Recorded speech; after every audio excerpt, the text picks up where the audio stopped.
Bueno, bienvenidos a un nuevo episodio de este Wistec Podcast. El día de hoy estamos con el ingeniero Bayardo Arauz. Ingeniero, bienvenido. Gracias por estar aquí con nosotros. Muchas gracias. Realmente estoy alegre de estar aquí y gracias por la invitación. Realmente no la esperaba, sinceramente. Bueno, en este podcast queremos conocer, ¿no? Sabemos un poco de tu historia, de dónde venís, pero nos gustaría que nos contaras y que le contaras a la audiencia de dónde es Bayardo Arauz, de dónde viene y dónde comienza la historia de Bayardo Arauz. Nos gustaría que nos comentaras un poco. Bueno, la historia de Vallarta comienza en Danlí. Mis papás no son de allá. Usualmente mi mamá es de Choluteca, mi papá es de Nicaragua. Y por cuestiones de la vida se conocieron en Tego y se fueron a vivir para Danlí. Y yo crecí allá. En lo que es la escuela y el colegio, lo estudié en Danlí. Y también el primer año de universidad. Ya. Y personal y profesionalmente hablando, para que involucremos un poco de ese conocimiento en el colegio, ¿no? Aquí sabemos que ya sos ingeniero electricista, pero ¿de dónde nace? Quisiera saber si eso viene del colegio, ese deseo por aspirar a tener el título de ingeniero. Realmente esa aspiración no era directamente ingeniero. Ya a esa edad sería mentirte decir, yo ya tengo definido qué es lo que quiero hacer en la vida. No tenía una meta clara. Sí decía que me quería graduar de veterinaria o si no de estudiar física, astrofísica, pero realmente no tenía una meta clara. Eso ya fue cuando vamos más adelante, cuando ya estás a punto de salir del colegio y te pones a pensar en que después de aquí, ¿qué va a suceder? ¿Qué va a pasar? Entonces, primero opté por lo que era el Zamorano y apliqué para el examen, después aplicar para la beca y resulta que no es tan sencillo que te den beca en el Zamorano. Entonces ¿y después de acá qué puedes hacer? Ok, y en ese momento, ¿qué te planteaste? Cuando mencionas no fue tan sencillo, o sea, pasaste todo ese proceso, pero luego de ese proceso, ¿qué te planteaste y cómo llegaste a la conclusión de qué era lo que querías estudiar? Bueno, realmente fue pensarlo bastante de que primero dije, voy a estudiar ingeniería civil. Pero realmente te gusta ingeniería civil, realmente es algo que vas a disfrutar, es algo que vas a querer hacer.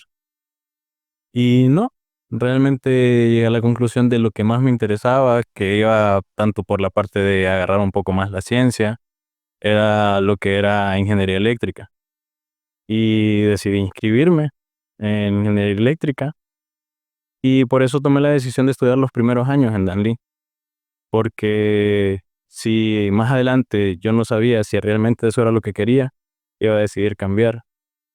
Pero la verdad, gracias a Dios, entendí que ese era mi camino, que ese era mi lugar y me quedé en ingeniería eléctrica. Ya, y contanos un poco de esa experiencia. Creo que hay muchas personas que tal vez no saben eh, cómo es ese ingreso, cómo es la experiencia, cómo son las vivencias de un estudiante, porque vos estudiaste en el centro regional, ¿no?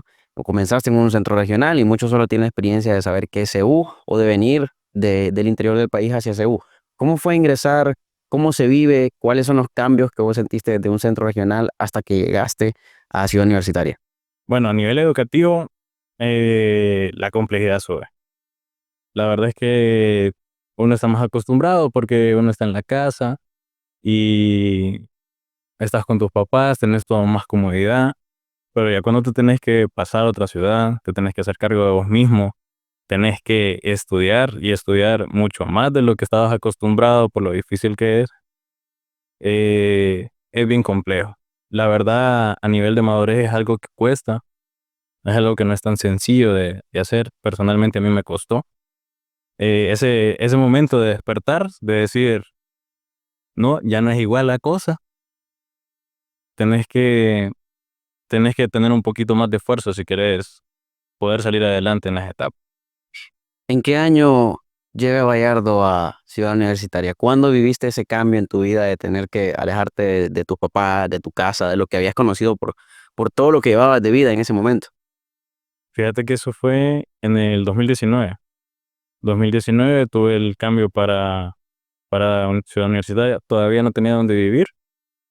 Entonces, las primeras 3 semanas tenía que viajar todos los días a Tegucigalpa, Lin, y regresar así todos los días porque era la única forma. Ya después, más adelante, tuve la suerte de conocer a una persona que me abrió las puertas de su casa y ahí pude estar viviendo hasta prácticamente todo el periodo de la universidad. Ok, y claro, sabemos por lo que nos contás, algo un tanto difícil, ¿no? Eh, las- los primeros días de cuando llegaste a Ciudad Universitaria, tuviste que viajabas todos los días, o sea que vos recibías clases, de qué horas a qué horas y a qué hora llegabas a tu casa, y a qué hora salías de allá también. Bueno, yo tenía que salir a las 4 de la mañana, Lee, para poder llegar a las 7, después esperar, tenía una hora libre y después esperar a tener todas las demás clases. Las tenía seguidas, salía como a la 1 y después regresar, llegar tipo 4 o 5 de la tarde. Si tenías que hacer una tarea, hacerla en el lapso de tiempo, dormirte temprano y otra vez levantarte para hacer la rutina siempre. A veces los viernes era cuando no tenía clases, entonces era como un descanso, ya podías aprovechar a hacer lo demás de la semana. Pero sí, las primeras semanas eran bastante pesadas en ese sentido. ¿Y cómo lograste equilibrar esa carga? Porque las primeras clases de las carreras de ingeniería son un tanto difíciles. O sea, es de estar estudiando todos los días y llegando a las 4:30 de la tarde, despertándote temprano también para salir. ¿Cómo lograste tener ese balance y poder sobrellevar la situación? Bueno, realmente, te voy a ser sincero, no logré tener ese balance, porque era bien complicado y también no tenía esa mentalidad de saber. Yo iba acostumbrado a lo que era el centro regional, que era lo mismo en CU, y al final no, son completamente distintos. Entonces, al menos mis primeros periodos en CU fueron complicados, fueron difíciles, porque todavía no me había acostumbrado a ese cambio. Fue bastante pesado. La complejidad de que vos a un cipote le digas, no, ya las cosas no son iguales, tenés que cambiar, y la cosa es que ya no tenés a tus papás, ya tú tenés que decir esas cosas vos mismo. Entonces es mucho más desafiante de cambiar esa mentalidad. Ya. ¿Y cómo hacías? O sea, cuando vos te viniste de Dalí para acá, que ya te viniste a vivir acá, eh, ¿cómo hacías? ¿Cómo lo sobrellevabas? Como el hecho de lo que vos mencionabas, salir de casa de tus papás, sea como sea, todos hemos salido de ahí, ¿verdad? Ahí habrá alguna minoría que no ha tenido esa fortuna, ¿verdad? Pero gracias a Dios lo que sabemos que es venir de casa de nuestros papás, pues tenemos la compañía, tenemos los consejos, tenemos las palabras de aliento, y yéndonos un poco más a lo informal, a lo cotidiano, tenemos quien nos cocina, que mamá dice, no, yo sé que te gusta esta comida, entonces te lo voy a hacer. ¿Cómo fue ese proceso? ¿Cómo te acostumbraste? ¿Ya venías aprendido de todas esas cosas, de agarrar las responsabilidades propias, ya viviendo solo? Fíjate que mis papás siempre trataron de inculcarnos eso. Eh, Mientras estábamos pequeños, en mi casa era ayuden a su mamá. Entonces nos tocaba barrer, trapear, sacudir, lavar la ropa. Ya mi mamá era de, un día, vení, te voy a enseñar a cocinar tal cosa, te voy a enseñar a hacer arroz para que no se te queme. Y a medida vas creciendo, ya mi papá era como, necesito que me ayuden en el trabajo. Y si surgía un problema o algo, él era de intentar resolverlo. No era que él te dejaba solo ni nada por el estilo, él siempre te daba la orientación de cómo hacer las cosas, pero siempre te daba la idea de él era que vos trataras de solucionar las cosas por vos mismo. Y eso es algo que al venir a Teus me sirvió bastante. Tratar de solucionar, de ver cómo puedo hacer, de no simplemente quedarme a decir, pucha, ya no puedo hacer esto, o no pude salir a tiempo con esto, o bueno, no tengo que comer cuando tenés toda la comida y podés hacerla desde cero. Es algo que la verdad me ha ayudado bastante. Es algo que sin esa enseñanza que yo tuve en el hogar, creo que no estaría donde estoy y sería algo mucho más complicado de afrontar la vida sin esa orientación que ellos me dieron. Ya. Y como profesional, yo sé también que tuviste un desarrollo, ¿no? Cuando llegaste a Ciudad Universitaria, te desenvolviste como estudiante, pero tuviste una etapa en la que lograste ser instructor. ¿Cómo fue? También me interesa saber ese cambio, ¿no? Porque creo que muchos de los estudiantes tenemos una vida universitaria que es estudio, estudio, estudio, y la relación que tenemos con los compañeros. Pero creo que los que han llegado a ser instructores, ¿no? en la facultad, tienen ese plus, o sea, tienen que aprender a lidiar tal vez con compañeros que ahora van a ser personas a las que vos les vas a instruir. ¿Cómo fue eso? Me gustaría saber desde tu perspectiva, ¿cómo te abrió la mente? Porque de alguna manera lo tuvo que haber hecho. Bueno, mira, el proceso para ser instructor fue algo que cuando yo entré a la U, yo siempre lo dije en mi mente, me gustaría llegar a ser instructor de laboratorio de la carrera y eso. Pero en el proceso, en el tiempo que estuve, no era algo como que era palpable.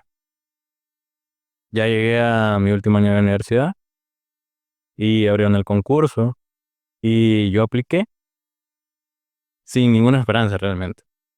Pero como dicen, cuando algo es tuyo y si Dios lo pone, nadie te lo va a quitar.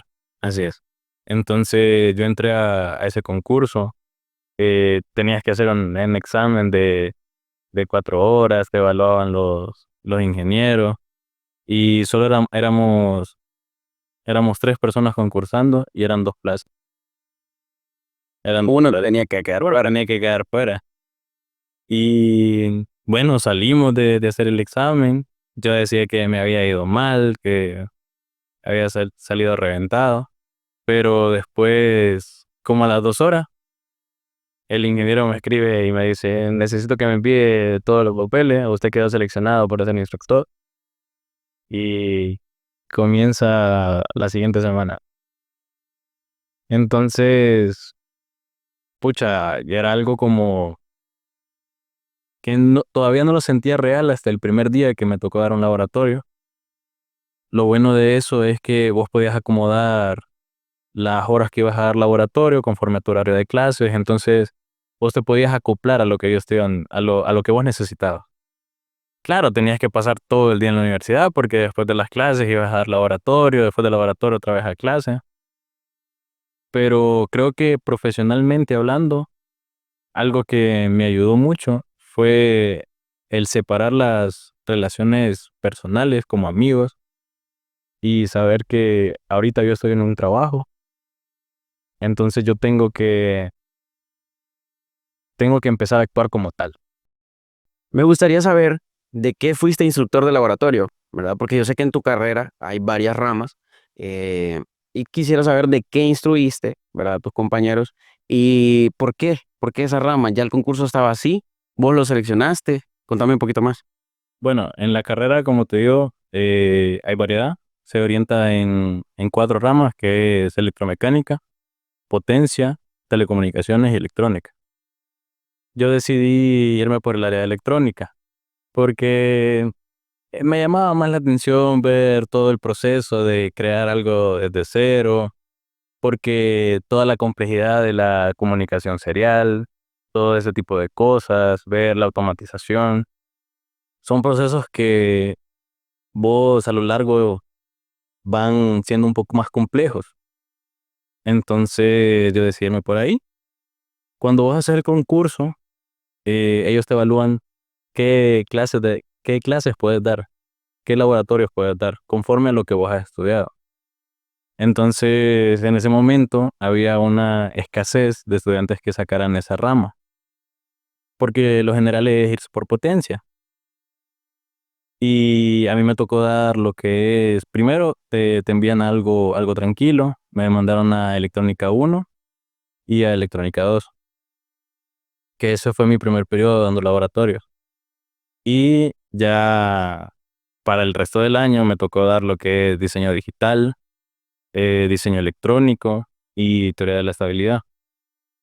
Ya en diseño electrónico, diseño digital son clases directamente de la rama de electrónica. Y lo bonito de haber sido instructor es que a vos no te daban una directriz de decir así tiene que ser, esto es lo que tiene que ser. Entonces yo tenía la libertad de poder hacer mis prácticas. Como a mí me hubieran gustado recibir ese tipo de enseñanza, entonces yo tuve la oportunidad de poder tener una mayor apertura de lo que yo quería enseñar, y fue algo que fue bastante bonito para esa etapa de la universidad. Ese último año fue algo muy, muy bello para mí. ¿Cómo llega ese gusto? Porque yo considero, no sé, sabemos que el talento, hay personas que ya lo traen, pero hay un gusto que es adquirido. Estudiamos carreras diferentes, pero yo sí recuerdo haber llevado una clase que se llama diseño digital, que no me gustó, no me gustó mucho, era algo un poco más complejo. Recuerdo haber visto algo de circuitos, puertas lógicas y cómo empezaba uno a diagramar algo que al final iba a ser un dispositivo, un componente. ¿Cómo llegó ese gusto a vos y cómo pasaste eso a esa libertad de cátedra que decís que pudiste tener en tus laboratorios? Fíjate que ese gusto llegó porque vos te preguntás cómo cosas tan pequeñas, cuando las haces funcionar todas en conjunto, llegan a ser algo tan complejo. Por ejemplo, pucha, imagínate tenés tu teléfono, y si vos te vas a los principios de cómo funciona tu teléfono, es algo que viene de años, de más de 50 años, tecnología de hace bastante, que empezó solo por un componente súper pequeño. Entonces, entender cómo vos podés integrar todas esas cosas para crear algo más complejo, algo mucho más útil, algo que quizás nunca lo habías visto o en esos años nunca te pudiste imaginar que se iba a crear, fue lo que a mí me atrajo de lo que sería la electrónica. Ya. Bueno, y cerrando un poco esa etapa, yo conocí a Bayardo ya finalizando, ¿no? Ya finalizando tu carrera. Te conocí cuando ya estabas prácticamente a un paso de salir. ¿Qué, qué crees vos que es lo que más resaltó y lo que más guardás como memoria y lo que más guardás como ese tesoro que vos decís, esto me enseñó tu vida universitaria, que en la carrera que estudiaste son 5 años, 5 años y medio más o menos? 5 años y medio. Creo que a nivel personal, creo que lo que más me marcó fue el hecho de que uno es el responsable de quién voy a ser el día de mañana. Creo que uno tiene lo que es la decisión de qué camino tomar, qué decisiones tomar, y todos sabemos qué es lo que estamos haciendo. Siento que todos sabemos, todos tenemos una opción a elegir, y siempre podemos elegir hacer lo mejor para uno. Y creo que eso fue algo que a mí me ha servido mucho, el hecho de decir, no, si vos no logras pasar esta clase, sos vos el que te vas a quedar, sos vos el que va a repetir, los papás van a seguir gastando dinero y va a ser tu culpa. Entonces depende de vos que hagas algo para que eso no pase. Creo que eso es lo que me enseñó todo ese tiempo de universidad, y creo que es algo que sirve bastante para el resto de la vida. Ya. Bueno, como mencionaba, cuando te conocí, yo sé que ahora te desenvolves como en una, ¿cómo decirlo? En un puesto, en una función que es muy especializada, muy importante, diría yo, para el país. Eh, Realmente me siento contento de haberte conocido, de haber conocido esa evolución, de haberte visto llegar, crecer. Pero para vos, ¿qué dirías? Porque la academia es un mundo, salir al mundo laboral es diferente. ¿Qué, qué expectativas tenías? ¿Cómo llegaste? ¿Qué te sorprendió y cómo hiciste para dar el salto a ese mundo y decir al fin y al cabo, como lo acabas de mencionar, esa automotivación, ¿no? De tenés que tener esta responsabilidad y es tu propia responsabilidad hacerlo. ¿Cómo fue ese salto de salir de la academia a llegar al mundo laboral? La verdad fue un salto bien difícil, porque lo que es la universidad con el mundo laboral es completamente distinto. Incluso creo que lo que te da la experiencia en el mundo laboral, si yo lo hubiera sabido antes, me hubiera gustado desempeñarme o trabajar en algo mientras estaba estudiando, porque nadie te prepara para el mundo laboral. Realmente nunca creo que se pueda llegar a comparar eso. Y fue algo que costó adaptarse. Incluso los primeros días fue bien difícil porque era, no entiendo esto, o esto no lo vi en la U. Entonces, es un salto que cuesta poder acoplarse, pero lo bueno es que en ese camino al salto laboral tuve personas que me pudieron orientar, que me ayudaron, me dijeron cómo hacer las cosas, cómo poder entenderlo, y es algo que yo agradezco. Creo que yo he tenido la suerte de tener personas que me han ayudado, me han podido decir cómo salir adelante. Y lo importante es escuchar a esas personas que ya han estado en ese camino y uno que viene empezando puede agarrar esos consejos para poder salir. Qué bueno, creo repetir también esa evolución, ¿no? Ya. Personalmente, nos conocemos muy personalmente y yo estoy muy contento de la evolución que has tenido, en lo que te has convertido en la calidad de profesional que estás construyendo ese camino, porque al final, como vos lo decís, creo que uno nunca va a saber todo, ¿no? Hay que estar muy consciente de eso, pero es importante llevar ese estandarte de quiero aprender, quiero ser responsable, quiero construir un buen camino, quiero ser un buen profesional y creo que lo estás logrando. Hasta a cómo vas, lo estás logrando y pues profesionalmente se tendrán sus aspiraciones. Ahora, saltando un poquito, no saliendo del tema profesional, porque al fin y al cabo también tiene que ver. Yo sé que tenés un emprendimiento, ¿no? Y quiero que me contés de qué se trata tu emprendimiento, cómo se llama. Damos carta libre, dale la publicidad ahí. El emprendimiento se llama Electrolab. Este negocio nació a raíz de haber sido instructor, porque como te digo, yo me entré en electrónica y a veces en la universidad teníamos una escasez de componentes para querer hacer proyectos, para poder querer innovar. Entonces yo dije, bueno, si yo no tuve esto, me gustaría que otras personas lo tuvieran y en Electrolab nos dedicamos a eso, a la compra y venta de componentes, de lo que son electrónica, como arduinos, transistores, eh, variedades de componentes pequeños. Y también a veces hay esas épocas en las que también ayudamos a hacer proyectos, a ayudar a hacer asesorías. Es algo que para no dejar esa parte de la electrónica, es como ese trabajito que todavía está ahí para poder guardar esa parte. ¿Qué es lo que más te ha costado emprender, Bayardo? Creo que el iniciar es lo más difícil, el arriesgarse, porque vos la primera vez no sabes si va a funcionar. Vos sos consciente de que el primer mes no te va a ir lo mejor que puede ser, pero además de iniciar, el mantener una constancia de estar trabajando, no rendirte, que hay meses buenos, meses malos, a veces muchos meses malos, pero creo que si vos te esforzás en algo, si vos realmente crees en eso, vos le vas a poner el empeño para que eso pueda funcionar. Y lo más difícil es mantenerte, no dejarte caer por cualquier situación. Mencionás, durante toda la entrevista has mencionado llevar el estandarte del autoestímulo, de la autoayuda. de llevarte vos mismo. Eh, lo mencionaste cuando llegaste a Ciudad Universitaria, cuando te veniste de ANI durante toda tu carrera, lo mencionaste cuando llegaste a ser instructor de laboratorio, ahora en tu emprendimiento.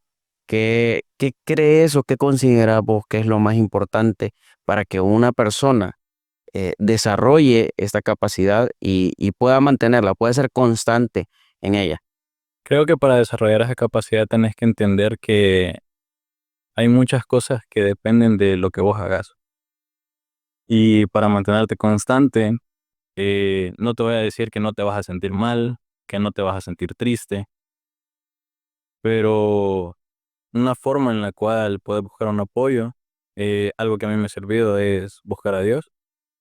En esos momentos en los que te sentís completamente solo o triste, eh, entender que siempre hay alguien que te está ayudando.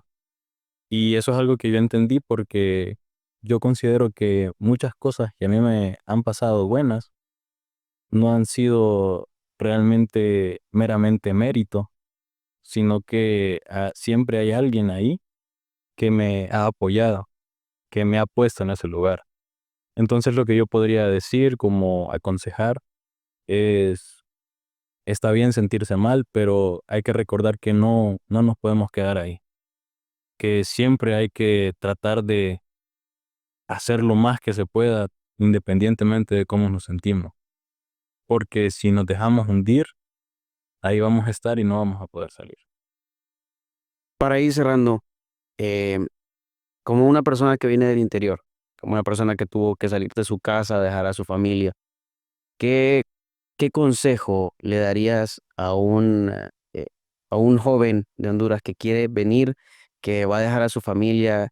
Incluso, ¿qué mensaje vos le darías a tu familia, a tu papá, a tu mamá en este momento, que lo reflexionaste durante todo este tiempo en el que vos mencionás que has madurado? Bueno, creo que lo inicial es entender que uno viene con una meta y es muy fácil perder ese camino, esa visión, pero hay que entender también el esfuerzo que las personas que están detrás de nosotros hacen para que nos puedan enviar a otra ciudad a estudiar, a las personas que van a venir este año, el otro año a poder estudiar. Yo les diría que recuerden el sacrificio que están haciendo sus papás, sus familiares, ya que es algo muy difícil. Y para mis padres realmente yo sería agradecerles todas las enseñanzas, todo ese esfuerzo que ellos han hecho. Y ¿qué te puedo decir? Creo que sin ellos nada de lo que se ha logrado hasta el día de hoy no se podría hacer. Bueno, felicidades a don Bayardo y a doña Liliana por lo que han logrado, por el hijo que tienen. Y como último punto para cerrar, ¿dónde y cómo encontramos a Electrolab para que la audiencia te pueda buscar? Bueno, Electrolab lo pueden encontrar en Instagram, en Facebook, como Electrolab HN, también en Google. Solo colocas Electrolab HN y vas a buscar lo que es la tienda en línea. Y ahí nosotros preguntás por algún componente, por alguna asesoría, cómo hacer un proyecto, nosotros te contestamos y te estamos ayudando ahí con lo que necesites.